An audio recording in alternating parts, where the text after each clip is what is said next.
our first webinar in 6th July 2023 and second was 27th August in 2023.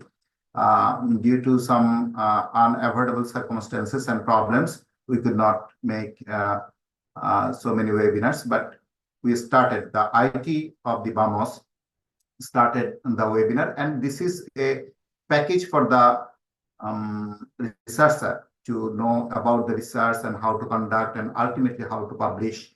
And this will be a series of the webinars.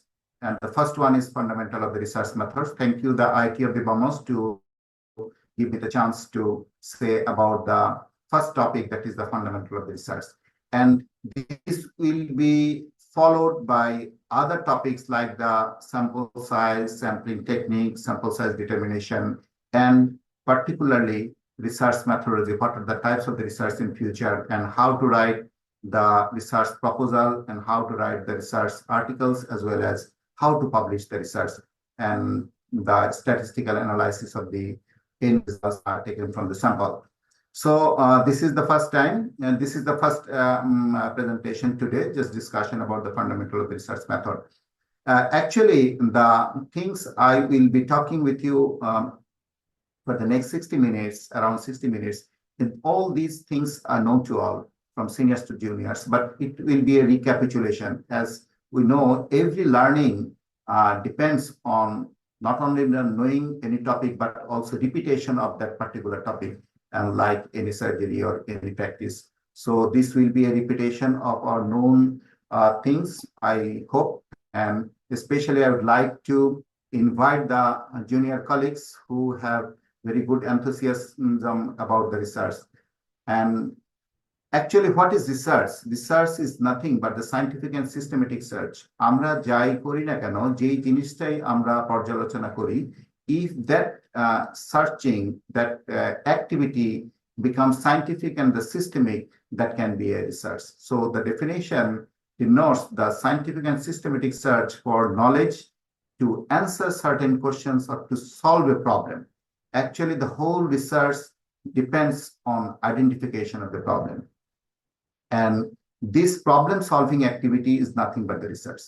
And that should be ethically sound in all aspects, all the steps of the research, from collection of the data, analysis of the data, interpretation of the data, presentation of the data, and the publication of any research topic. So research should have the scientific background, should be systematic, and should have ethical values. As I have mentioned, that the whole research activity stands on a single word, that is the problem. Actually, আমাদের জীবনটাই থেমে যায় যদি কোনো problem না থাকে। প্রবলেমকে সমাধান, যে কোনো সমস্যার সমাধানের জন্য কিন্তু আমরা প্রতিনিয়ত দৌড়াচ্ছি। সো রিসার্চের মূল উপজীব্য হচ্ছে identification of the problem. Problem থাকবেই, সেই প্রবলেমটাকে আমরা সলভ করব, যেই পদ্ধতিতে সলভ করব এবং আলটিমেটলি সলভ করে সেটা আমরা সবার সামনে তুলে ধরবো। This is the whole journey of research. So the problem is the basic of the research concept. What is the problem actually? The problem is nothing but the difference between the expectation of the reality. So this problem differs from any age to age, any race to race, any specific region, any time. The problem differs in our community. So the problem is defined by the difference between the expectation and the reality. So if we work in the world, if we work in a theater, if we work in a community, we have some observations, but we have as well, we have some expectations. And personal life also, we have expectation and we have reality. If I earn 10 taka, but my expectation is to earn the 12 taka, so my problem is 2 taka. For that 2 taka, I am running the whole day. So this problem can be defined as the difference between the expectation and the reality. So we need to identify the problem first to start any research activity. What are the types of the research? We can classify in many ways. We need to understand, actually classification is not important. We need to understand what are the types of the research. As Many of the time, we think we are confined with a very narrow area of the research activity. Either we are physician or surgeon or any professionals, but we should have the total concept of the research procedures. One is quantitative research and qualitative research. By the terms, you can understand what is quantitative. Quantitative means the research activity which deals with the quantitative phenomenon. সংখ্যার বিচারে আমরা যেগুলো পর্যালোচনা করি, these are the quantitative research. If we do the research, if we analyze anything on the concept of the quality, that means the quality of any person, any group, any phenomena. যদি আমরা কারো concept নিয়ে কাজ করি, কোনো অনুভূতি নিয়ে কাজ করি, কোনো মানুষের কোনো তার ওপিনিয়ন দেওয়ার মতো যদি কোনো ক্ষমতা থাকে এবং সেই ওপিনিয়ন গুলাকে বিভিন্নভাবে যদি আমরা ভাগ করে যদি ইউজুয়ালি সোশ্যাল রিসার্চ গুলো হয় qualitative research, and the basic and the applied research are two areas where we have very limited scope of doing the research by the physicians and the surgeons in our clinical aspect. Usually basic or pure research are conducted in the laboratory, and I will be mentioning the later on. And the applied research is nothing when the research result can be applied straightward to our usually any health service activity, any administrative researches are called the applied research, not the clinical research. And the last two research are very important for the clinicians, our trainees in our clinical activity in our ward and the hospital area, that is the descriptive research and the analytic research. Descriptive means nothing but the description of existing phenomena in our treatment area. আমাদের যেই word, আমাদের যেই বিচরণ ক্ষেত্র, আমাদের যেই কাজের ক্ষেত্র, সেখানে যেই জিনিসগুলো ঘটছে, সেই জিনিসগুলোকে যদি আমরা জাস্ট তুলে ধরি, পর্যালোচনা করি, সেটাই কিন্তু ডেসক্রিপটিভ রিসার্চ। সেখানে আমরা অ্যানালাইসিস হয়তো করতে পারবো, আমরা অঙ্ক করতে পারবো যে কতজন 80 জন পেশেন্ট ছিল, তাদের বয়স কত, তাদের গড় কত, তাদের বয়সের রেঞ্জ কত, এটাও কিন্তু একটা অ্যানালাইসিস। এটাও কিন্তু অঙ্কের মাধ্যমে আমরা কম্পিউটারের মাধ্যমে অথবা যে কোনো মাধ্যমে করি, কিন্তু সেটা কিন্তু কখনো অ্যানালাইটিক রিসার্চ হবে না। আমরা বলি এত পার্সেন্ট মেল, এত percent female. This is one kind of analysis in the concept of the mathematics, but not in the concept of the research. সেই ক্ষেত্রে আমরা ওগুলাকে ডেসক্রিপটিভ রিসার্চ করব। তাহলে অ্যানালাইটিক রিসার্চটা কি? Analytic research, the research activity when there is association of the two concepts, when there will be some dependent independent variables, cause effect relationship.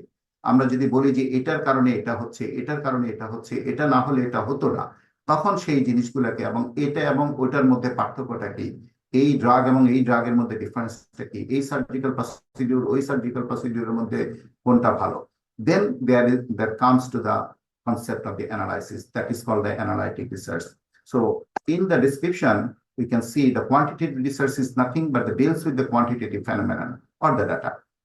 Say for systemic blood pressure, say for আমরা haemoglobin নিয়ে কাজ করব, আমরা total count নিয়ে কাজ করব পেশেন্টের, আমরা কোনো এজ নিয়ে কাজ করব, this are all the quantitative research.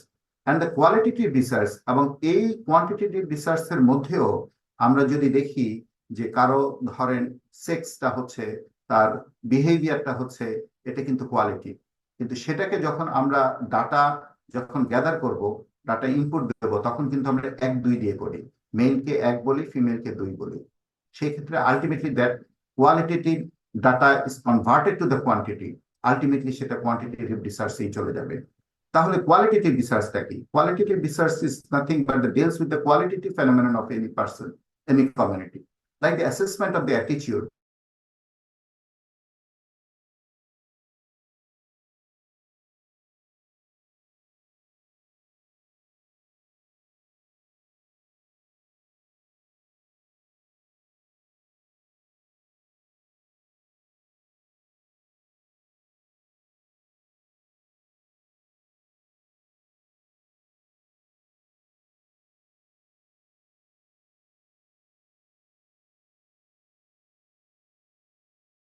যখন যখন আমরা কোনো একটা ভ্যাকসিন, যেমন ধরেন আমাদের ভ্যাকসিনের স্ট্র্যাটেজি বারবার কিন্তু চেঞ্জ হয়েছে, এই ভ্যাকসিন দেওয়ার ক্ষেত্রে রেগুলেটরি অথরিটি অথবা অ্যাডমিনিস্ট্রেটিভ অথরিটি বিভিন্ন সময় বিভিন্ন জিনিস পর্যালোচনা করে দেখে আসলে কোন পদ্ধতিতে দিলে সেই জিনিসটাকে বেশি ইফেক্টিভ করা যায়। This are called the applied or the practical research. So study on how to improve the illiteracy of the teenagers. যে আমরা illiteracy teenagers illiterate অথবা আমাদের ছাত্রছাত্রীরা যেই পদ্ধতির মাধ্যমে শিখছে ওয়ার্ড রাউন্ডে অথবা আমাদের অ্যাক্টিভিটিতে সেটা কতটা এফেক্টিভ, যদি সেটা ইফেক্টিভ না হয় তাহলে আমরা স্ট্র্যাটেজি চেঞ্জ করি। This are all the applied research in any administrative or any field. And lastly যেটা বলছিলাম যে আমাদের সকলের ক্লিনিশিয়ানদের জন্য বেশি প্রয়োজন, সেটা হচ্ছে descriptive and the analytic research. এটা একেবারেই খুব ভালো করেই আমাদেরকে আয়ত্তে আনতে হবে। Descriptive research is nothing, it merely describes a problem systematically as it naturally occurs. আমাদের কোনো হাত থাকবে না, যেটা ঘটছে যেটা হচ্ছে সেটাকে জাস্ট তথ্যটাকে মানুষের সামনে উপস্থাপন করা, and no explanation and no cause effect relationship. যেমন আমি যদি একেবারে এখানে যারা ট্রেনি আছে তাদেরকে আমরা যদি বলি যে ধরেন আপনি 100 জন ক্যান্সার পেশেন্টের উপরে কোনো একটা ডাটা নিচ্ছেন, আপনি দেখলেন যে 100 জন ক্যান্সার পেশেন্টের মধ্যে 95 জনই পান সুপারি জর্দা খেতেন, তাহলে এটা যখন আপনি সবার সামনে তুলে ধরবেন আপনি কিন্তু বলবেন যে 95% of the oral cancer patients are habituated with battle with chewing. Just the রেজাল্টটাকে আপনি তুলে ধরছেন, হোয়াট ন্যাচারালি অকার্স। এখানে কিন্তু আপনি বলতে পারবেন না যে পান সুপারির কারণেই ওরাল ক্যান্সার হয়। ডেসক্রিপটিভ রিসার্চের এটাই হচ্ছে মূল ভিত্তি। যদি আপনি বলতে হয় যে পান সুপারির কারণে ওরাল ক্যান্সার হয়, তাহলে কিন্তু আপনাকে অ্যানালাইটিক রিসার্চে জড়ে যেতে হবে। কাজে ডেসক্রিপটিভ রিসার্চের একটা উদাহরণ হচ্ছে ক্রস সেকশনাল স্টাডি, আর অ্যানালাইটিক রিসার্চের একটা উদাহরণ হচ্ছে কেস কন্ট্রোল স্টাডি এবং কোহর্ট স্টাডি। সেটা আমরা আরেকটা সেশন আমরা আশা করি আমাদের আইটি ডিপার্টমেন্ট আরেকটা সেশন নেবে যে রিসার্চ মেথডোলজির উপরে ক্লিয়ারলি প্রত্যেকটা রিসার্চ মেথডকে আমরা আলাদা করে ডিসক্রাইব করতে পারবো। সো কোনো প্রিভ্যালেন্স, কোনো ডিজিজের একটা যদি আমি প্রিভ্যালেন্স দেখি, সেটা জাস্ট একটা ডেসক্রিপটিভ রিসার্চ। সেই প্রিভ্যালেন্সে কেন হলো কি হলো সেটা কিন্তু ডেসক্রিপটিভ রিসার্চে সেটা কিন্তু পর্যালোচনা করবে না। On the contrary, analytic research analyze available facts to make a critical evaluation. Definitely there will be cause-effect relationship establishment. That means সেখানে দেখা যাবে যে আমরা বলবো যে drug A is better than drug B. This surgical procedure is better than that surgical procedure. Risk factor analysis গুলো সাধারণত analytic রিসার্চের মধ্যে পড়ে। সেখানে শুধুমাত্র ডিজিজ নিয়ে কাজ করা হয় না, সাথে সাথে নন ডিজিজ অথবা হেলদি পিপলের নিয়েও কাজ করা হয়। যেমন আমি বলছিলাম, যদি আমি 100 ক্যান্সার পেশেন্ট নেই, তাদের মধ্যে কতজন পান সুপারি খায় এটা যেমন ডাটাটা নেব, প্যারালালি অ্যানালাইটিক রিসার্চে আমাকে 100 জন সাধারণ মানুষ নিতে হবে, যাদের মধ্যে আমাকে দেখতে হবে কতজন পান সুপারি খায়। এই দুইটাকে যখন আমরা কম্পেয়ার করে আমরা একটা রেজাল্ট আনবো, তখন কিন্তু আমরা পেয়ে যাব whether battlefield are responsible for the oral cancer or not. That can be done by the analytic research. The good example of the analytic research is case control study and the cohort study in case of the observation. কালকে একজন আমার trainee বলছিল যে আসলে কেন observation study লিখছি না।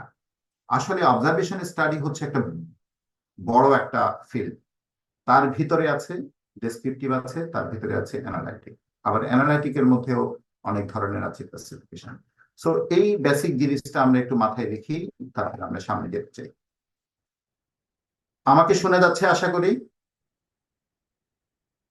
Yes sir. ওকে, এখন আসি আমরা আসলে কেন এই রিসার্চটা করতে যাব, আমাদের উদ্দেশ্যটা কি। আমরা অনেক সময় মনে করি যে আসলে রিসার্চ করা বোধ হয় করা আর কি, একটা পরীক্ষা দেওয়া, একটা পরীক্ষা অ্যাপিয়ার করা বা করার জন্য করা, কিন্তু আসলে অনেকগুলো পারপাস আছে রিসার্চের। একটা হচ্ছে to discover the new fact and the principal. কেরা চায় নতুন জিনিস আবিষ্কার করতে।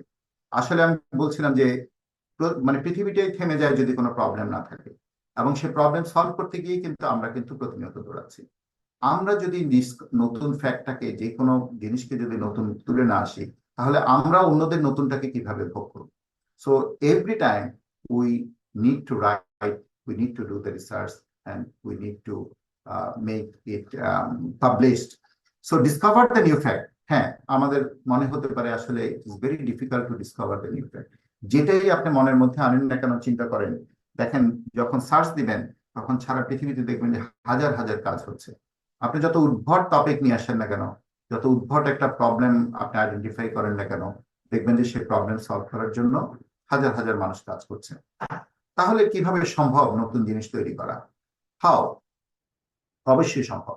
একদিকে যেমন সম্ভব না, আরেকদিকে কিন্তু সম্ভব। যেমন ধরেন, যে কোনো জিনিসে যেটাই আপনি কাজ করছেন, আপনি যদি দেখেন যে ভেরি ইয়াং ইন্ডিভিজুয়ালের ওরাল ক্যান্সার নিয়ে আপনি কাজ করতে চান, হ্যাঁ হতে পারে, প্রচুর কাজ হয়েছে, কিন্তু আমাদের বাংলাদেশের কমিউনিটির মধ্যে তো তেমন কোনো কাজ হয়নি। সো দো the research work is very common in other parts of the world, but in your perspective, in your field, area of activity, that yet not been established. So সেই ক্ষেত্রে এভিডেন্স বেসড প্র্যাকটিসে এখন আসলে পৃথিবীর কোথায় কি হলো সেটা চেয়ে ইম্পর্টেন্ট হচ্ছে আপনার সামনে কি হলো, আপনার রোগীদের কি হলো। So it's possible to discover the new fact and also the validate the old fact. অনেক সময় আমরা বলতে শুনি যে এটা তো আগে হয়েছে, কেন তুমি করবা। আসলে কোনো কিছু রিপিটেশন খুবই দরকার। যে কোনো জিনিসের যেই রেজাল্টটাই আসুক না, সেটা সেটা যদি বারবার বারবার আসে তখনই সেটা কিন্তু এস্টাবলিশ হয়। সো আগে রিসার্চ অ্যাক্টিভিটি কিন্তু রিপিটেশন, রিসার্চ, সার্চটাকে আবার করা, আবার করা, আবার করা। এবং রিসার্চের সবচেয়ে সুন্দর জিনিস হচ্ছে রেপ্লিকেবিলিটি। আমি যে কাজটা করলাম, এক্স যে কাজটা করলো, সেটা যদি ওয়াই করে, সেটা যদি জেড করে, সেটা যদি এ করে, একই জিনিস যত বারবার করবে ততই ওই জিনিসের ভ্যালিডেশনটা হয়। So validity of the old fact is another purpose of the research. So আমরা কিন্তু কখনো বলবো না যে এটার উপরে কাজ হয়েছে, এটা আর তুমি করতে পারবে না। করতে পারবে, অবশ্যই করতে পারবে। নতুন স্যাম্পল নিয়ে, নতুন স্যাম্পল সাইজ নিয়ে, নতুন স্যাম্পলিং টেকনিক করে সবকিছুই করা সম্ভব। Fresh interpretation of the known facts. আগে কোনো একটা জিনিস ভালো করে আসলে করা হয়নি, সেই নোন ফ্যাক্টটাকে নতুন করে আসলে ইন্টারপ্রিট করার সুযোগ আছে। যেটা বলছিলাম, solution of A problem, explain the mechanism, and also develop the scientific tools, concepts and the theories. ওটা আর একটু ইন ডেপথ রিসার্চে, যেটা নতুন নতুন কনসেপ্ট তৈরি করে। কিছু শব্দ আসলে আমরা রিসার্চের জন্য সব সময় আমাদের কানে বাজবে। আমরা একটা রিসার্চ পেপার, আসলে অনেক সময় আমাদের সবার পক্ষে কিন্তু রিসার্চ করা সম্ভব না, কিন্তু তারপরেও প্রত্যেকটা মানুষকে রিসার্চ সম্পর্কে জানতে হবে, প্রত্যেকটা শব্দ সম্পর্কে জানতে হবে। কেন? To understand the other papers, to understand the, আমরা এখন একটা আর্টিকেল যখন পড়ি তখন অনেক ক্ষেত্রে অনেক শব্দগুলো কিন্তু বুঝি না, কিভাবে ইন্টারপ্রিট করেছে। এটা যদি ওই আর্টিকেলটা, ওই রিসার্চ ওয়ার্কটা কি টাইপের ছিল, সেটা কি ডেসক্রিপটিভ ছিল, নাকি সেটা অ্যানালাইটিক ছিল, সেটা কি কোনো ক্লিনিক্যাল ট্রায়াল ছিল, সেটা ক্লিনিক্যাল ট্রায়ালের মধ্যে কোন টাইপের ক্লিনিক্যাল ট্রায়াল ছিল, সেটা যদি না বুঝি আসলে ওইটার ডেপটাই বোঝা যাবে না। এবং সেটাকে আমি ফলো করব না ফলো করবো না সেটাও কিন্তু আমরা বুঝতে পারবো না। আমরা এথিক্যাল ইস্যুস গুলো আমরা বুঝতে পারবো না। তো সেই ক্ষেত্রে প্রত্যেকটা জিনিস আমাদেরকে কিন্তু রিসার্চ না করলেও আরেকজনের রিসার্চ ওয়ার্কটা বোঝা এবং ক্লিনিক্যাল অ্যাক্টিভিটিতে তার ইম্প্যাক্ট অনেক অনেক, যা বলা বাহুল্য। So there are some terms like the population, like the sample. What is the population? Actually আমরা যা কিছু করি পপুলেশনের জন্যই করি। হ্যাঁ, আমার কাজের ক্ষেত্রটা হতে পারে ছোট্ট একটা জায়গায়, কিন্তু সেই ছোট্ট জায়গাটা কার? সেই ছোট্ট জায়গাটা কিন্তু পুরো একটা বিশাল একটা দেশে। সেইভাবে যেই পেশেন্টের উপরে, যে অবজেক্ট সাবজেক্টের উপরে আমরা কোনো তথ্য আমরা নেই, সেই তথ্যটা আসলে আমরা চাই যে পুরো দেশের অথবা পুরো একটা কমিউনিটির তথ্যের সাথে মিলানো। সেই ক্ষেত্রে পপুলেশন শব্দটা যেমন ইম্পর্টেন্ট, স্যাম্পলটাও ইম্পর্টেন্ট। পপুলেশন হচ্ছে entire group of the study element. আমি যদি ঢাকা ডেন্টাল কলেজ অথবা বিএসএম এর কোনো ক্যান্সার পেশেন্টে কাজ করি, ফ্র্যাকচার পেশেন্টে কাজ করি, তাহলে আমাকে চিন্তা করতে হবে আমার এই পেশেন্টের যেই রেজাল্ট আসবে, সেই রেজাল্টটায় মোটামুটি ভাবে আমি যেন সারা দেশের ক্যান্সার পেশেন্টদের ক্ষেত্রে সেই জিনিসটা ধারণ করতে পারি, সেই জিনিসটা চিন্তা করতে পারি। এবং সেখান থেকে, সেই পপুলেশন থেকে একটা অংশতে, যখন এটা সম্ভব না পুরো পপুলেশনের উপরে কাজ করা, অ্যাকসেপ্ট ফিউ ফিউ অকারেন্স, আমাদেরকে করতে হয় ছোট্ট একটা কমিউনিটি, সেটাকেই বলা হচ্ছে sample. So part of subset of a population is a sample. অনেকে বলে যে হ্যাঁ, আপনি কি সবার উপরে কাজ করেছেন? যেমন একটা আপনারা ডিবেট শুনেছেন যে সংসদ সদস্য, 50 জন সংসদ সদস্য নিয়ে কাজ করা হয়েছিল। তখন বলা হয়েছে সংসদ সদস্যরা এমন এমন এমন। ওনারা কিন্তু খেপে গেছেন যে ওনারা কি 300 জন সংসদ সদস্যের ডাটা নিয়েছেন? আসলে 300 জন সংসদ সদস্যের দায়িত্ব নেওয়াটার কোনো প্রয়োজনীয়তা নাই। এবং টোটাল পপুলেশনের রেজাল্টটা অথবা ডাটাটা আনা রাদার আনএথিক্যাল। নিতে হয় একটা অংশে এবং সেটাই ছড়িয়ে দিতে হয় পুরো জিনিসটাকে। এবং so sample is such a thing that will represent the population in many often but not always. And the variable and the data. What is variable? It is the characteristic of a population that varies. আমরা যখনই কোনো কাজ করব, আমরা চিন্তা করব যে সেই কি কি উপাদান নিয়ে আমি কাজ করতে পারি। আমার যে পেশেন্ট গুলো আছে, সেই পেশেন্টের কোন কোন জিনিস নিয়ে কোন কোন জিনিস আমি দেখব এবং সেই তার ফলাফল গুলা কি। যেমন আমি যদি পেশেন্টের এইজ দেখি, তাহলে এইজ যদি বয়সটাকে রেকর্ড করি আমি 30 বছর, তাহলে 30টা হবে data. So characteristic of population that varies. So একজন রিসার্চার যত বেশি ভ্যারিয়েবলকে নিয়ে কাজ করতে পারবে, তত তত বেশি তার এরিয়া অফ রিসার্চ অ্যাক্টিভিটি বাড়বে। একজন রিসার্চার, একজন ক্লিনিশিয়ান একটা পেশেন্টের যতগুলা, যেমন আমি যদি একটা ক্যান্সার পেশেন্ট দেখি, অথবা আমি একটা বিনাইন টিউমার পেশেন্ট যদি আমার কাছে আসে, অথবা ওরাল আলসার পেশেন্ট আসে, আমি পেশেন্টের যতগুলো ভ্যারিয়েবল চিন্তা করতে পারবো, আমার পেশেন্ট ম্যানেজমেন্ট কিন্তু তত ভালো হবে। আমি যদি পেশেন্টের ডেমোগ্রাফিক, পেশেন্টের বয়স থেকে শুরু করে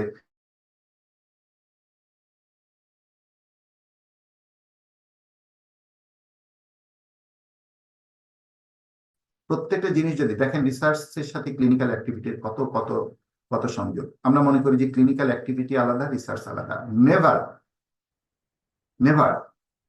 Without being a good researcher in the concept, in the mind, a person cannot be a good clinician or the surgeon. এটা সম্ভব না, এটা সায়েন্স বলে না। আমি হয়তো লিখবো না, আমি হয়তো করবো না, কিন্তু ওই জিনিসটা আমাকে ধারণ করতে হবে। সো ভ্যারিয়েবল হচ্ছে এমনই একটা জিনিস, একটা পার্টিসিপেন্টের যতগুলো উপাদান সম্পর্কে আমার জানার প্রয়োজন, এবং সেই জানাটা যে রেজাল্টে সেগুলোই হচ্ছে ডাটা। সো হিমোগ্লোবিন হচ্ছে ভ্যারিয়েবল, হিমোগ্লোবিন 12.5 হচ্ছে ডাটা। ব্লাড প্রেশার হচ্ছে ভ্যারিয়েবল, রেকর্ডিংটা হচ্ছে ডাটা 120। এইভাবে আমরা চিন্তা করতে পারি। এখন আসি, আমরা প্যারামিটারের কথা শুনি, আমরা স্ট্যাটিস্টিক্সের কথা শুনি। আসলে জিনিসগুলো কি? একটু আগে যেটা বলছিলাম যে একটা হচ্ছে পপুলেশন, আরেকটা হচ্ছে স্যাম্পল। এখন আমরা সবসময় পপুলেশনে কাজ করব না, আমরা করবো হচ্ছে স্যাম্পলে। তাহলে স্যাম্পলের যে রেজাল্টটা আসে, আমি যদি 30 জন ডাক্তারের ব্লাড প্রেশার দেখি, তার যদি অ্যাভারেজ করি, সেটা কত হবে? ধরেন 125 মিলিমিটার মার্কের। তাহলে এটা হবে স্ট্যাটিস্টিক্স। তাহলে আমরা যখন বলি এটার স্ট্যাটিস্টিক্স কি, ওটার স্ট্যাটিস্টিক্স কি? Statistics means the summary value of the sample. স্যাম্পলের যেই রেজাল্টটা আসে, এটা আমরা স্ট্যাটিস্টিক্স বলি। আর পপুলেশনের যে রেজাল্ট, সেটাকে বলি আমরা প্যারামিটার। তাহলে পপুলেশন নিয়ে আমরা কাজ করছি না, তাহলে পপুলেশনের অ্যাভারেজ আমরা পাবো কোথায়? যেমন সারা বাংলাদেশের 50,000 ডাক্তারের অ্যাভারেজ ব্লাড প্রেশার আমরা পাবো কোথায়? যেটাকে বলা হয় প্যারামিটার। হ্যাঁ, যদি আমরা স্যাম্পল এমন ভাবে নিতে পারি যে স্যাম্পলটা পুরো পপুলেশনকে রিপ্রেজেন্ট করবে, আমরা সেটা একটা লেকচারে কিন্তু আমরা কভার করবো, what is sampling, what is sample size. যদি আনবায়াস স্যাম্পল করা যায়, তাহলে স্যাম্পলের রেজাল্টটাই পপুলেশনের উপরে বর্তায়। সেই ক্ষেত্রে স্ট্যাটিস্টিক্স থেকে প্যারামিটার পাওয়া সম্ভব। 50 জন ডাক্তারের অ্যাভারেজ ব্লাড প্রেশার দিয়ে আমি 50,000 ডাক্তারের অ্যাভারেজ ব্লাড প্রেশার বলে দেবো, and that is called the inferential statistics. Statistics দুই ধরনের। আমরা যেই তথ্যগুলো পাই, সেই তথ্য দুই ধরনের, একটাকে বলা হয় ডেসক্রিপটিভ আর একটাকে বলা হয় ইনফারেন্সিয়াল। ডেসক্রিপটিভ হচ্ছে আমরা সবসময় যেটা আমরা খুব আমরা যারা নিউ রিসার্চার অথবা ক্লিনিশিয়ান, তারা যেটা করি, আমরা যে তথ্যগুলো পাই ওই কমিউনিটির জন্য সেটা অ্যাপ্লিকেবল। বঙ্গবন্ধু শেখ মুজিব মেডিকেল বিশ্ববিদ্যালয়ে 100 জন ওরাল আলসারের পেশেন্টের যে রেজাল্ট, এটা সারা বাংলাদেশের ওরাল আলসারের পেশেন্টদের সাথে যাবে না কখন। That is called the descriptive statistics. আর যদি স্যাম্পলিংটা সেইভাবে করা যায়, তাহলে কিন্তু এই 100 জন ওরাল আলসারের পেশেন্টের যে রেজাল্টটা হবে, সেটা সারা বাংলাদেশের ওরাল আলসারের পেশেন্টকে কিন্তু রিপ্রেজেন্ট করবে। That is called the inferential statistics. Conclusion about the population parameter based on a sample statistics. এখানে আসি, আমরা এতক্ষণ ভেরিয়েবলের কথা বলছিলাম, ডাটার কথা বলছিলাম। এই ডাটাগুলো, ভেরিয়েবল গুলো কত রকম দেখেন। একটা হচ্ছে কোয়ান্টিটেটিভ আর একটা হচ্ছে কোয়ালিটেটিভ।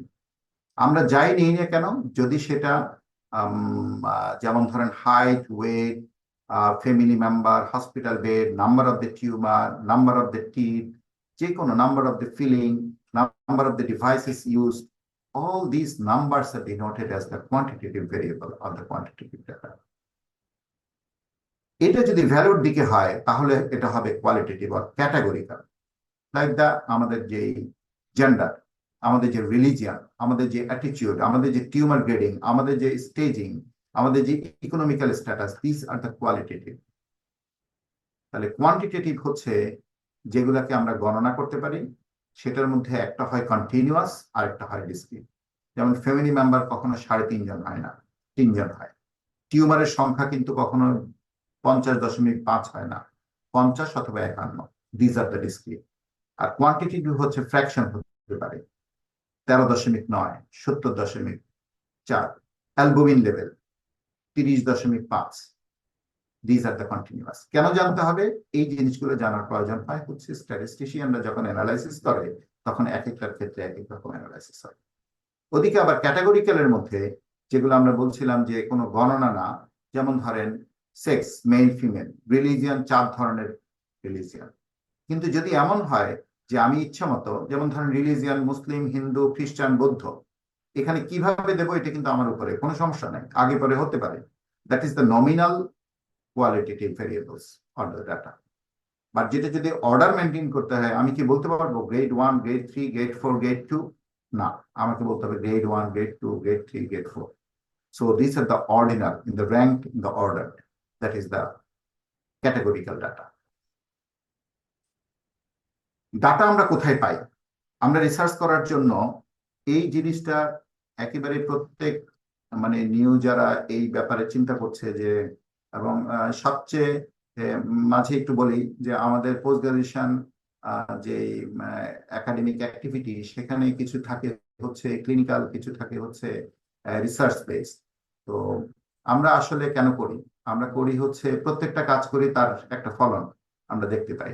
সেটা হচ্ছে আমি যখন অপারেশন শিখবো পুরা 5 বছর 4 বছরের কোর্সে, আমি তো পরে অপারেশনই করব। আমি যখন 4-5 বছর যাবত রিসার্চ করে যখন আমি একটা ডিসার্টেশন থিসিস করবো, তারপরেও আমাকে সেটা করতে হবে। সো যখন একটা পোস্ট গ্রাজুয়েশন শেষ করে কেউ যখন বলে যে আসলে আমি কিভাবে রিসার্চ করবো আমি বুঝি না, তাহলে কিন্তু ওই 5 বছরের পুরো কাজটাই কিন্তু ব্যর্থ হয়ে যায়। কেউ যদি FCPS MS পাস করে যদি বলে যে আমি সার্জারি কিভাবে করবো আমি জানি না, আমি একটু জানতে চাই যে সার্জারি কিভাবে, তাহলে কিন্তু ওই 5 বছরের অ্যাক্টিভিটি কিন্তু ভ্যানিশ হয়ে যায়। আমি কোথায় ডাটা পাবো? কাজে এই বেসিক জিনিসগুলো যখন আমরা ডিসার্টেশন থিসিস করব তখন কিন্তু ফোর্স হয়, পড়ানো হয়, সেটাকে আমরা যদি একটু রিক্যাপিচুলেট করে মাঝে মাঝে এরকম, তাহলে প্রত্যেকের পক্ষে কিন্তু যে কোনো ধরনের রিসার্চ অ্যাক্টিভিটি করা সম্ভব। সো আমরা ডাটা পাবো কোথায়? তাহলে ডাটা অনেকভাবে পাওয়া যায়। ডাটা প্রাইমারি ডাটা হতে পারে, সেকেন্ডারি ডাটা হতে পারে, ডিরাইভড ডাটা হতে পারে। What is the primary data? Primary data is nothing but the মৌলিক data, the data which can be collected by the researcher himself or his group or her group. যেই তথ্যগুলা প্রথম আমি নেব অথবা আমার গ্রুপ নেবে, এটা অন্য কারো ডাটা না, সেটাই হচ্ছে প্রাইমারি ডাটা। আর সেকেন্ডারি ডাটা হচ্ছে যেগুলো রেকর্ডেড, কেউ না কেউ কখনো হয়তো এই ডাটাগুলো নিয়ে কোনো ডিপার্টমেন্টের অথবা রেজিস্টার বুকে অথবা কম্পিউটারে কোনো না কোনো জায়গায় রেখেছে, সেখান থেকে আমি নিয়ে চলে আসলাম। সাধারণত প্রাইমারি ডাটাগুলা টার্গেটেড হয়, আমি টার্গেট করে নিলাম যে আমি এই রিসার্চ ওয়ার্কটা করব, কাজে সেইভাবে ডাটাগুলো না হয়। আর সেকেন্ডারি ডাটাগুলা যে কোনো ভাবে তথ্যগুলা থাকে আমার রিসার্চের কারণে আমি সেই ডাটাগুলোকে নিতে থাকি। তাহলে দেখেন, আপনি ক্লিনিক্যাল অ্যাক্টিভিটিতে যদি আপনার রিসার্চ মানসিকতা যদি থাকে, আপনি যেই তথ্যগুলো এগুলো সব কিন্তু আপনি রেকর্ড রাখবেন। দেখেন ক্লিনিক্যাল অ্যাক্টিভিটির সাথে রিসার্চ কতটা সম্পৃক্ত। আমরা প্রতিনিয়ত পেশেন্ট দেখছি, কিন্তু আমি যদি এই ডাটাগুলো যদি না রাখি, আমি কি কখনো সেকেন্ডারি ডাটা পাবো? আবার দেখেন, আমি সবগুলো পেশেন্টের আসলো ক্যান্সার, আমি লিখলাম স্কোয়ামাস সেল কার্সিনোমা, শেষ। প্রেসক্রিপশনের মধ্যে প্ল্যান হচ্ছে অ্যাডভাইস ডিসেকশন রিকনস্ট্রাকশন, শেষ। এটা যদি কোনো জায়গায় আমার যদি ডাটাগুলো যদি সংরক্ষণ না থাকে, আমি 5 বছর পরে কিন্তু আমার কাজেরই কিছু পাবো না। আবার আমি যদি সকল তথ্যগুলো ঠিক মতো না রাখি, 5 বছর পরে দেখা যাবে যে আমি বয়স পেয়েছি, আমি জেন্ডার পেয়েছি, আমার একটা পেশেন্টেরও ঠিক মতো স্টেজিং নাই। আবার স্টেজিং আছে, ক্লিনিক্যাল স্টেজিং আছে, প্যাথোলজিক্যাল স্টেজিং নাই। আমি ঘেটে দেখলাম গত 5 বছরে যতগুলো পেশেন্ট আমি কাজ করেছি, তাদের post of histopathology perineural invasion গুলো আমি আর খুঁজে পাচ্ছি না। তাহলে দেখেন আমার প্রতিদিনের অ্যাক্টিভিটিতে ভ্যারিয়েবল গুলো নিয়ে যদি আমি চিন্তা না করি, একটা প্রেসক্রিপশনের মধ্যে যদি আমি শুধু লিখি যে স্কোয়ামাস সেল কার্সিনোমা শেষ, আলটিমেটলি তো কিছু হলো না। এখানে ভ্যারিয়েবল কিছু নাই, বয়স আছে, নাম আছে, তার হয়তো জেন্ডার আছে, স্কোয়ামাস সেল কার্সিনোমা আছে, লেফট বাকাল মিয়োসা। এই 4-5টা ভ্যারিয়েবল দিয়ে তো আপনি কোনো কিছু অ্যানালাইসিস করতে পারবেন না, পারলেও খুবই ন্যারো একটা অ্যানালাইসিস হবে। সো দেখেন, সেকেন্ডারি ডাটা আমি বলি যে কোনো ধরনের তথ্য খুঁজলে পাওয়া যায় না, কিন্তু আমি কি তথ্য রাখি আগামী প্রজন্মের জন্য? তাহলে দেখেন, primary data is very important and secondary data is more important. কোনটা ভালো? কেউ বলে প্রাইমারি ডাটা ভালো, কেউ বলে সেকেন্ডারি ডাটা ভালো। হ্যাঁ, অবশ্যই প্রাইমারি মৌলিক ডাটা অবশ্যই ভালো, এটা নতুন একটা তথ্য, কেউ নেয়নি, আমি নিয়েছি। কিন্তু আপনার পক্ষে কি সম্ভব 34,000 ডাটা নেওয়া? তাহলে দেখেন, প্রাইমারি ডাটার কিন্তু রেস্ট্রিকশন আছে, খুব বেশি পরিমাণ ডাটা পাওয়া যায় না।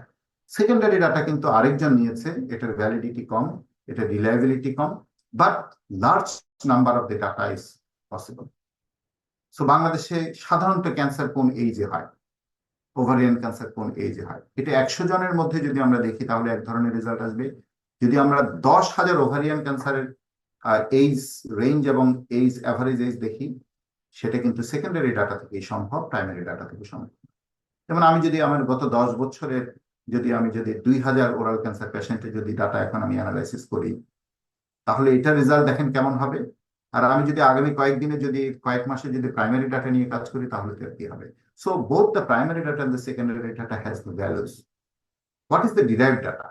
এই দুই ডাটা নিয়ে কাজ করে কেউ যখন কোনো জায়গায় কোনো একটা অ্যানালাইসিস করে রেখে দিয়েছে, 4জন থেকে আমি সেটাকে নিয়ে এসে আমি আরেকটা ডাটা, একটা আর্টিকেল থেকে কিছু ডাটা নিলাম, সিমিলার আরেকটা আর্টিকেল থেকে কিছু ডাটা নিলাম, এগুলাকে আমি কালেক্ট করে একটা অ্যানালাইসিস করলাম, that is called the derived data. মজার ব্যাপার হচ্ছে, আমাদের এই লেকচারগুলো, আমাদের এই ক্লাসগুলোর সবচেয়ে জনক যিনি, উনি হচ্ছে মোজাম্মেল স্যার। মোজাম্মেল স্যার খুবই পড়ান, তো উনি ডাটা পড়াচ্ছিলেন, এবং ক্লাস শেষে পরের দিন ওনার ছাত্র ওনাকে ফেসবুকে একটা ছবি পাঠিয়ে দিয়েছে যে ডাটা কিভাবে কালেক্ট করতে হয়। তো সে ডাটা ডাটা খেতে খেতে গিয়ে ডাটা শাক তুলেছে বেশ কিছু, তুলে তারপরে সেটা উনি তার চেহারার সাথে দিয়ে সেলফি দিয়ে স্যারকে পাঠিয়ে দিচ্ছে যে this is the way of the data collection. So একটু ফান করলাম এটার জন্য। সো ডাটা এইভাবে আমরা কালেক্ট করতে পারি, আমরা প্রাইমারি ডাটা কালেক্ট করতে পারি, সেকেন্ডারি করতে পারি, ইভেন ডিরাইভ। আমি জার্নাল থেকে বিভিন্ন ধরনের, আপনারা সিস্টেমেটিক রিভিউ এবং মেটা অ্যানালাইসিস শুনেছেন, this is nothing but the derive data. যে আমি একই রকম, ওই যে বললাম যে একই রকম রিসার্চ করা যাবে কিনা, একই রকম রিসার্চই তো করতে হবে। আমার যদি 50টা, আমি যখন মেটা অ্যানালাইসিস করবো, সিস্টেমেটিক রিভিউ করব, তখন আমি তো খুঁজবো একই রকম রেজাল্ট কোথায় আছে, একই রকম রিসার্চ কোথায় আছে। আমি ঠিক একটা জিনিসের টপিকের উপরে খুঁজবো মিনিমাম 50টা আর্টিকেল। এই 50টা আর্টিকেল যখন সিমিলার হবে, কারো ডাটা হচ্ছে হয়তো সেখানে স্যাম্পল হচ্ছে 30, কারো 300, কারো 20, এইভাবে সব যোগ করে আমি 3,000 স্যাম্পলের কিন্তু এই ডিরাইভড ডাটা দিয়ে কিন্তু আমি একটা রেজাল্ট প্রকাশ করতে পারবো। That is called the meta analysis, the best research without the patient. So ভেরিয়েবলের মধ্যে আমরা কিছু কথা বলছিলাম, আরো কিছু আছে, ইন্ডিপেন্ডেন্ট ভেরিয়েবল আছে, ডিপেন্ডেন্ট ভেরিয়েবল আছে, কনফাউন্ডিং ভেরিয়েবল আছে। কোনো একটা ভেরিয়েবলের সাথে যদি আরেকটা ভেরিয়েবলের যদি কোনো সম্পর্ক, ইউজুয়ালি কজ ইফেক্ট রিলেশনশিপে এই জিনিসের খুবই প্রয়োজন, যে কার কারণে কার কি হচ্ছে। যে লাইফস্টাইলের সাথে কোন ডিজিজটা, ওরাল হাইজিনের সাথে কোন জিনিসটা, কোন রোগটা সম্পৃক্ত। Poor oral hygiene lead to periodontitis. তাহলে আমার পেরিওডন্টাইটিস হচ্ছে ডিপেন্ডেন্ট, সে কার উপরে ডিপেন্ডেন্ট? পুয়ার ওরাল হাইজিনের উপরে ডিপেন্ডেন্ট। এইভাবে কজ ইফেক্ট রিলেশনশিপ দেখার জন্য আমাদেরকে ডিপেন্ডেন্ট এন্ড ইন্ডিপেন্ডেন্ট ভেরিয়েবল গুলো কিন্তু আমাদেরকে চিন্তা করতে হবে। একজন রিসার্চার অলওয়েজ, আপনারা শুনবেন যে এটা খেলে এটা হয়, এটা খেলে এটা হয়, এই করলে এই রোগ হয় না। এটা কিভাবে আসে? এটা রিসার্চারদের মাঝে উদ্ভট উদ্ভট চিন্তা আসে। তারা চিন্তা করে সরিষার তেলের সাথে ইসকেমিক হার্ট ডিজিজের কোনো সম্পর্ক আছে কিনা। Ischemic heart disease is a dependent variable, সরিষা হচ্ছে ইন্ডিপেন্ডেন্ট ভেরিয়েবল। হ্যাঁ, যারা প্রতিদিন হেঁটে হেঁটে অফিসে যায়, তাদের সাথে হার্ট ডিজিজের কোনো সম্পর্ক আছে কিনা। যারা 10 মিনিট হাঁটে, দৈনিক তাদের সাথে হার্ট ডিজিজ কেমন, যারা 30 মিনিট হাঁটে তাদের সাথে heart disease. This are the cause effect relationship heart there is independent and the dependent variable. অবশ্যই এই দুইটার সাথে একটা কনফাউন্ডিং ভেরিয়েবল আমাদের কিন্তু চিন্তা করে রাখতে হয়। আমি যদি বলি যে পান সুপারির কারণে ক্যান্সার হয়েছে, কেউ তো বলতে পারে যে না, আসলে ওই পেশেন্টের কিছু কিছু পেশেন্ট স্মোকিং করতো, so smoking becomes the confounding variable. So এই জন্য কোনো কজ ইফেক্ট রিলেশনের ক্ষেত্রে যত বেশি কনফাউন্ডার রাখা যায় তত বেশি রেজাল্টের ভ্যালিডিটি পাওয়া যায়। Source of the data, data আমরা প্রাইমারি ডাটা বলবো, সেকেন্ডারি ডাটা বলবো, কিন্তু এই ডাটাগুলোকে আমরা নেবো কিভাবে? ম্যাক্সিমাম আমরা যেটা করি সেটা হচ্ছে আমরা কোনো কোশ্চেনের, কোনো ধরনের রোগীদের কাছ থেকে জিজ্ঞেস করে করে নিই। কখনো কখনো জিজ্ঞেস করার প্রয়োজন হয় না, আমরা জাস্ট যে রেকর্ড আছে রেকর্ড থেকে আমরা আনতে পারি, আমরা রেকর্ড থেকে আনতে পারি, আমরা ইভেন বুকস থেকে নিতে পারি, আমরা জার্নাল থেকে নিতে পারি, যেটা ডিরাইভ ডাটা বলা হয়। এছাড়া অবজারভেশন, এক্সপেরিমেন্ট, মেজারমেন্ট, কাউন্টিং আমরা দেখে দেখে করতে পারি, আমরা গণে গণে করতে পারি, আমরা কোনো ল্যাব রিপোর্ট থেকেও আমরা নিয়ে আসতে পারি, survey, census and interview, many. Doctor Manju, এই পর্যন্ত কেউ কোনো কথা বলবে নাকি আমি শেষ করব তারপরে কথা বলবে? আপনি শেষ করে দেন স্যার, তারপরে। আচ্ছা, আবার আবার বোর্ড হচ্ছে না তো? No sir. আচ্ছা, ঠিক আছে, thank you. Stage of the research, আমরা কিভাবে একটার পর একটা যাব, এটা কিন্তু একটা খুবই ইম্পর্টেন্ট একটা জিনিস, যে কিভাবে শুরুটাই হয় না। শুরুটা যখন, আমি অনেককে দেখেছি যে স্যার আমি কিভাবে লিখবো কিভাবে লিখবো কিভাবে লিখবো, জাস্ট একদিন হাতে ধরিয়ে দিয়েছে, এরপরে কিন্তু সে লিখতে পারে। Now now many of our very interni and the honorary doctor can write a paper, at least a case report, over a night, অথচ তার কাছে এটা পাহাড় ছিল। টাইটেল, টপিক, আমরা দেখি যে আমাদের রিসার্চাররা কি টাইটেল হবে, ডিজার্টেশনের থিসিস কি রে, মাসের পর মাস চলে যাচ্ছে, 6 মাস, 7 মাস, 8 মাস, 1 বছর, 1.5 বছর। আমি অনেক কাছ থেকে এই কথাগুলো বলতাম যে কেন এতদিন লাগবে একটা নাম, আমার যে বাচ্চাটা ভূমিষ্ঠ হচ্ছে তার নাম নাম তৈরি করতে তো আমার কয়েক সেকেন্ড লাগে।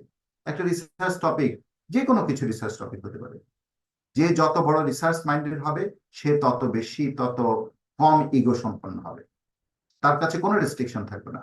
কেউ যদি বলে যে আমি এটা নিয়ে করবো, হ্যাঁ এটা নিয়ে রিসার্চ করো। আমার চশমাটা কিভাবে কিরকম, এটাই নিয়ে তো রিসার্চ করলো। একজন মানুষ কিভাবে কথা বললে তার অডিয়েন্সরা আকৃষ্ট হয়, এটা নিয়েও কিন্তু রিসার্চ হচ্ছে। তাহলে anything can be search in a systematic way, in ethical way. So যে কোনো সময় যে কোনো জিনিসে যত কম, মানে স্টার্টিংটা খুব ভেরি ইম্পর্টেন্ট। এই জন্য স্টেজিং অফ দ্য রিসার্চের মধ্যে ফার্স্ট হচ্ছে প্ল্যানিং। আমাকে একটা সুন্দর একটা প্ল্যান করতে হবে নীরবে বসে। এই ক্ষেত্রে planning is good, more planning is better, much more planning is disaster, যেটা আমাদের পোস্ট গ্রাজুয়েট স্টুডেন্টদের হয়। ওরা প্ল্যান করতে করতেই চলে যায়, সময় চলে যায়, 1 বছর, 2 বছর, 3 বছর চলে যায়।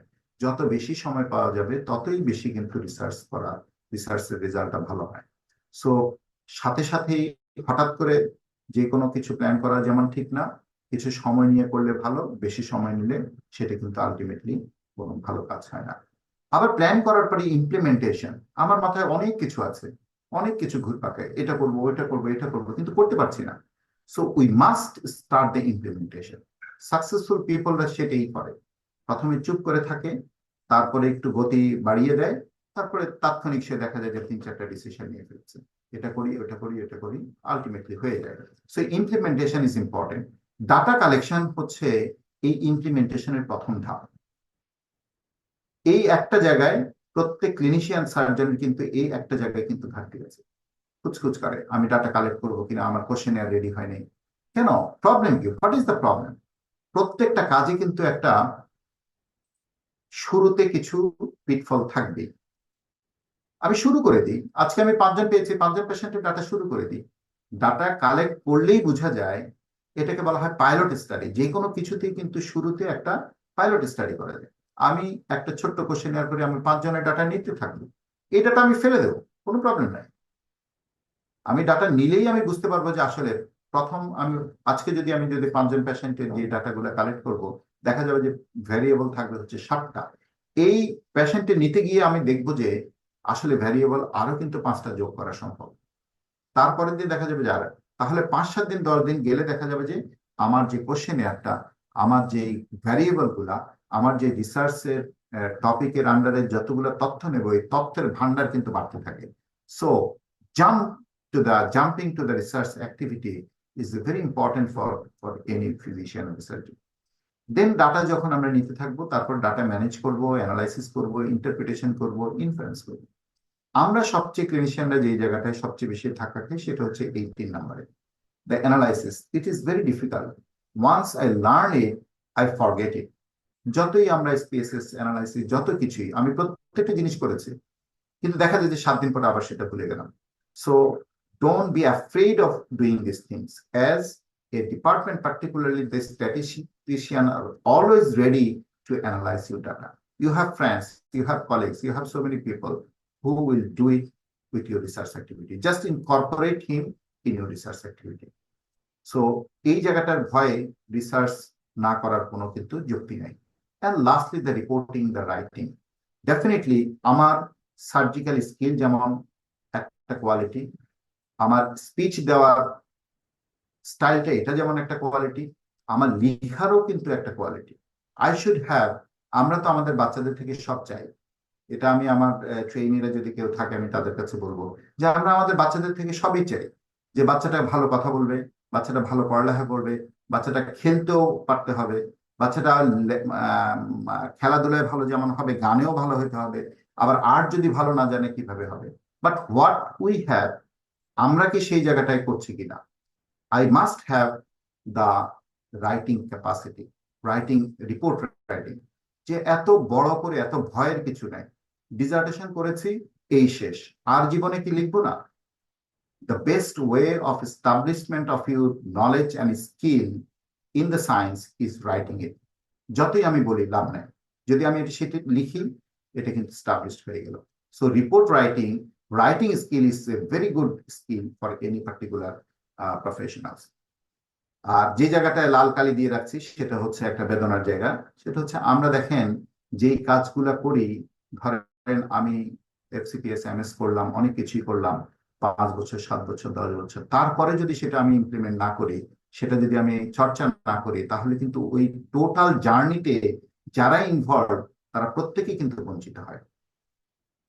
আমি একটা পোস্ট গ্রাজুয়েশন ডিগ্রি করলাম, আমার গাইডকে, আমার টিচারকে, আমার কলিগকে, আমার পেশেন্টকে, আমার ফ্যামিলি মেম্বারকে বঞ্চিত করে কিন্তু আমি এই ট্রেনিংটা করলাম, কিন্তু এরপরে গিয়ে আমি আর সার্জারি করলাম না, অথবা রোগী দেখলাম না, অথবা কোনো কিছুর সাথে ক্লিনিক্যাল অ্যাক্টিভিটিতে যোগ দিলাম না।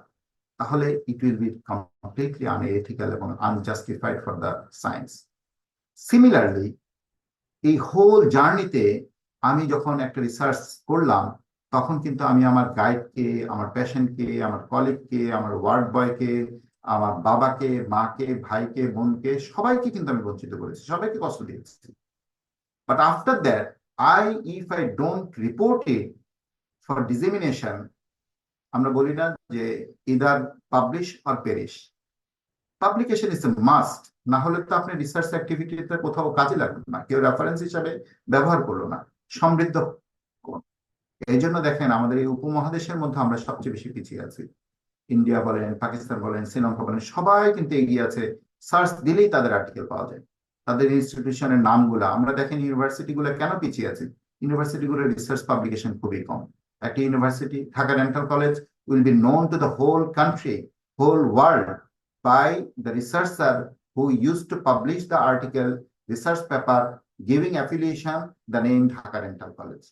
যেমন আমি যতটা আর্টিকেল পাবলিশের মধ্যে লিখেছি যে আমি ঢাকা ডেন্টাল কলেজের খাতায় কিন্তু ক্রেডিট চলে যাচ্ছে। So in this way a institution goes up. So please do report dissemination. You must publish, যেটাই করেন না কেন, you must publish it.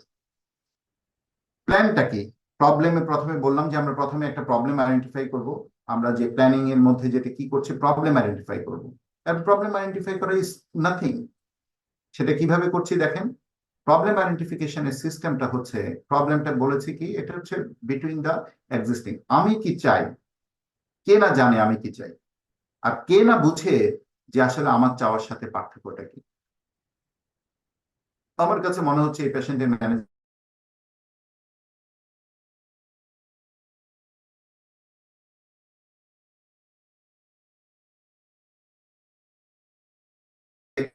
major reconstruction in the oral cancer patients. This is the problem. আমি বুঝতে পারছি যে আমি চাই যে এই সবগুলো ক্যান্সার পেশেন্টের পেট মেজর রিকনস্ট্রাকশন করলে কোনো কমপ্লিকেশন হবে না, কিন্তু হচ্ছে। এর ভিতরে আমি কিছু কারণ বের করবো কেন কমপ্লিকেশনটা হচ্ছে। এই প্রবলেম আইডেন্টিফিকেশনের জন্য যেটা দরকার সেটা হচ্ছে সার্বক্ষণিক খুব চোখ কান খাড়া রাখা আমার ক্লিনিক্যাল অ্যাক্টিভিটিতে। সেকেন্ড ওয়ে হচ্ছে to go through the journals and the books. শুধু বই পড়লে হবে না, জার্নাল, প্রত্যেকটা জার্নাল প্রতিদিন, প্রতি মাস, প্রতি সপ্তাহে কিন্তু আর্টিকেল পড়তে হবে, এবং সেই আর্টিকেল গুলো বোঝার জন্যই কিন্তু এই জিনিসগুলো, প্রত্যেকটা জিনিস দরকার। তাহলে কিন্তু রিসার্চ টপিক আপনার মাথার মধ্যে গিজ গিজ গিজ গিজ করবে। আপনি যদি 100 জন আপনি যদি 100 জনেরও গাইড হন, you don't have any problem in giving the research topic. এবং রিসার্চাররা নিজেরাই টপিক আইডেন্টিফাই করা উচিত।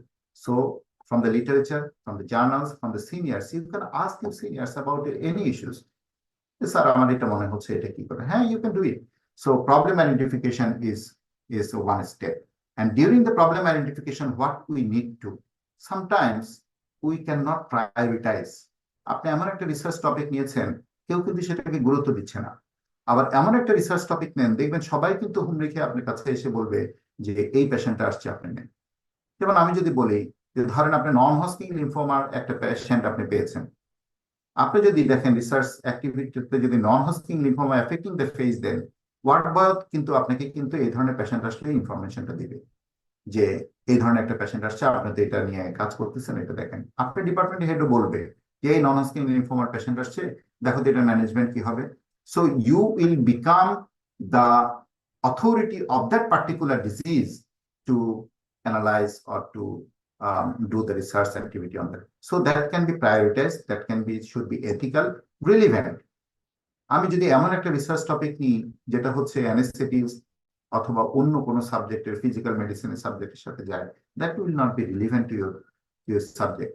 এবং আমরা দেখি মাঝে মাঝে কিছু ট্রেনিং যারা এই প্রবলেম আইডেন্টিফিকেশনে ভুল করে, এবং এমন টপিক নেই যেটা আসলে তার ক্লিনিক্যাল অ্যাক্টিভিটির সাথে তেমন লাভ নেই, পেশেন্টেরও লাভ নেই, তারও লাভ নেই। That should not be feasible, important, timely, নির্দিষ্ট সময়ে শেষ করা। This are the criteria for the good research problem. And problem identification এর পরে যেটা হচ্ছে knowledge building about the problem. আপনি যখন প্রবলেম আইডেন্টিফাই করবেন, দেখেন একটা স্টেপের সাথে একটা স্টেপ কতটা সম্পর্কিত।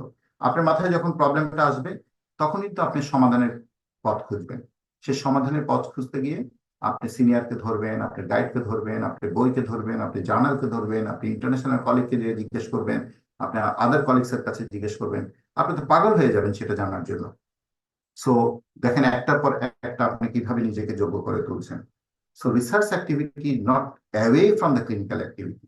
আপনি প্রত্যেকটা কাজে দেখেন আপনাকে কিন্তু দৌড়াবে, এবং একটার সাথে একটা দৌড়ালে আপনার ভান্ডার, তথ্য ভান্ডার সমৃদ্ধ হবে, প্লাস একটা সায়েন্সও আপনার কাছ থেকে কিছু একটা পেল। স্টেটমেন্ট অফ দ্য প্রবলেম, আপনি যখন এটা যখন করবেন, দেখেন this is the statement of the problem. আপনি যেই জিনিসটা নিয়ে চিন্তা ভাবনা করছেন, তখন আপনার কাছে মনে হবে যে হ্যাঁ, আমি তো একটা নতুন কিছু ভাবছি, একটা কিছু করছি। তখন আপনার মধ্যে দেখবেন যে আপনি ভাববেন যে এই প্রবলেমটা আসলে কতটুকু সমস্যা, এই ডিজিজটা নিয়ে আসলে ওই পেশেন্টটা দেখবেন যে আমাদের যারা রিসার্চার কোনো একটা পার্টিকুলার ডিজিজ নিয়ে, তাদের সাথে ওই টাইপের রোগীদের কিন্তু একটা বিশাল একটা সখ্যতা তৈরি হয়। ইউজুয়ালি সে ওই টপিকের উপরে রিসার্চ না করলে ওই পেশেন্ট গুলাকে সে এত বেশি কেয়ার করতো না। এখন সে ফোন করেও তাকে কিন্তু সে নিয়ে আসে তার দেখার জন্য। এবং আমাদের ক্লিনিক্যাল অ্যাক্টিভিটিতে আমি যদি আউটকাম অফ মাই ফ্ল্যাট দেখতে চাই, outcome of my survival of the patient, আমার মনে সবসময় জাগে যে আমার পেশেন্টরা কতদিন বাঁচে। That means I want to C the survival of my patient. দেখেন, আমি সার্ভাইভাল দেখার জন্য, এই রিসার্চ চিন্তা করার জন্য কিন্তু আমার পেশেন্টের সার্ভিস বেড়ে যাচ্ছে। আমি পেশেন্টকে কি করি, যেন বেশি সার্ভাইভ করে, এই জন্য সব ইন্টেনশন গুলো কিন্তু আমার থাকে, কারণ আমাকে দেখাতে হবে যে আমার সার্ভাইভাল ভালো। আবার পেশেন্ট ফলো আপে না আসলে কিন্তু আমি ফোন করে তাকে ফলো আপে আনি, এমন একটা টেকনিক করি যে যেন সে ফলো আপে আসতে বাধ্য হয়। তাহলে দেখেন, তাহলে আমার ক্লিনিক্যাল অ্যাক্টিভিটি কিন্তু বেড়ে গেল। So magnitude of the problem, passage of the selective, কেন আমি সিলেক্ট করলাম, এটা কি আসলে আমার এটার সাথে ওই যে ফিজিবল কিনা, টাইমলি কিনা, এথিক্যাল কিনা, এটার জন্য টাকা খরচ হবে কিনা, সবকিছু কিন্তু আমি চিন্তা করার সুযোগ আছে। অ্যান্ড সেটা নিয়ে আমি জ্ঞান অর্জন করছি, এবং সেখানে কোনো গ্যাপ হচ্ছে কিনা, এবং সেটা কেন করছি, না করলে কি হতো, করলে ভালো হতো কিনা, প্রত্যেকটা জিনিসই কিন্তু মাথার মধ্যে ঘুরপাক খেতে থাকবে, এবং আপনি ক্লিনিক্যালি সমৃদ্ধ হবেন, এতে কোনো ভুল নাই। So it helps in construction of the research proposal. এই সব প্রবলেমটা যখন আইডেন্টিফাই করলেন, আপনি যখন এটা সম্পর্কে জ্ঞান অর্জন করলেন, আলটিমেটলি আমাদের যে কোনো রিসার্চ, আপনারা সবাই কিন্তু বড় বড় রিসার্চার হবেন, অনেক বড় বড় ফান্ড আপনারা আনতে পারেন, কিন্তু সম্ভব। তখন আপনাদেরকে রিসার্চ প্রপোজাল লিখতে হবে। যত এই তথ্যগুলো আপনার মধ্যে আসবে, আপনি প্রপোজালটা তত সুন্দর করে লিখতে পারবেন। And it's nothing, overnight you can write proposal, যদি আপনি ওই কাজের সাথে নিজেকে সংশ্লিষ্ট করেন। And guide and focus of the research design.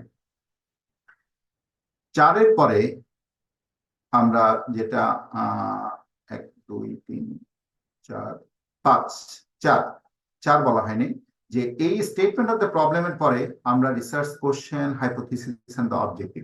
প্রত্যেকটা কাজেই কিন্তু আপনি অবজেক্টিভ চান, আপনার কাছে কিন্তু প্রশ্নটা জাগে যে আমি এটা কেন করছি।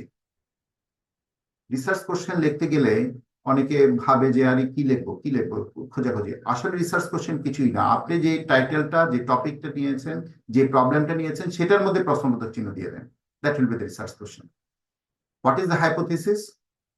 এটা অনেক দৌড়াদৌড়ি করার কোনো প্রয়োজন নাই। প্রত্যেকটা মানুষ, একটা ছোট বাচ্চাও যে প্রশ্নটা করে তার সাথে সাথে কিন্তু তার উত্তরটা জানা থাকে। সে জিজ্ঞেস করে আব্বু এটা ভালো না ওইটা ভালো, মনে মনে কিন্তু সে, আপনি যদি অন্যটা ভালো বলেন, সে কিন্তু আবার বলে কেন না এটা না ভালো। দ্যাট মিনস তার মনের মধ্যে উত্তর আছে এই দুটার মধ্যে, এটা ভালো। So any answer in the mind against any question, that is the hypothesis. দেখেন আমরা যাই সেখানে।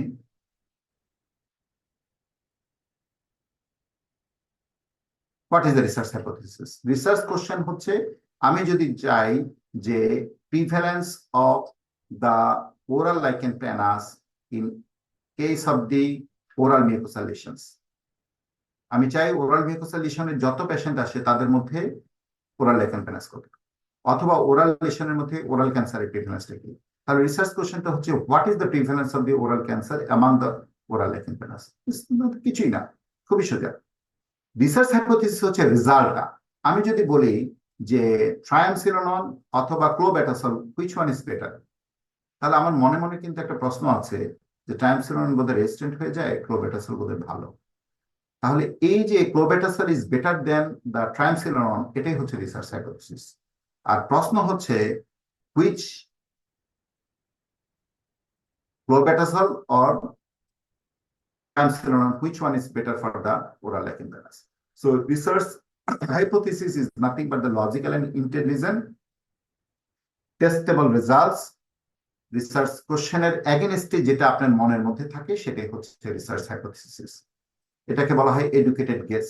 আবার ওই পার্টিকুলার সাবজেক্টে যদি আমি নিজেকে সমৃদ্ধ না করি, রিসার্চ হাইপোথিসিস কখন আসবে? যখন আগের স্টেজগুলো কিন্তু আমরা পার হয়ে আসবো, আমাদের মনে প্রবলেম আইডেন্টিফিকেশন হবে, আমরা নলেজ গ্যাদার করব, আমরা রিসার্চ, এই যে দেখেন আমরা একটু যদি পিছনে যাই, আমরা আমরা প্রবলেম আইডেন্টিফাই করব, আমরা নলেজ গ্যাদার করব, তারপরে স্টেটমেন্ট অফ দ্য প্রবলেম, ওই প্রবলেম নিয়ে কিন্তু আমরা অনেক চিন্তা ভাবনা করবো। দেন আমি হাইপোথিসিসে যাব। কোথায় দেখেন, এই যে দেখেন হাইপোথিসিসে যাব, এবং এটাকে বলা হয় এডুকেটেড গেস। আমি যে সন্দেহ করলাম এটার চেয়ে এটা ভালো, কিভাবে সন্দেহ করলাম? এটা যখন তখন সন্দেহ করলে হবে না, আপনাকে এক্সপেরিয়েন্সড হতে হবে, ওই রিলেটেড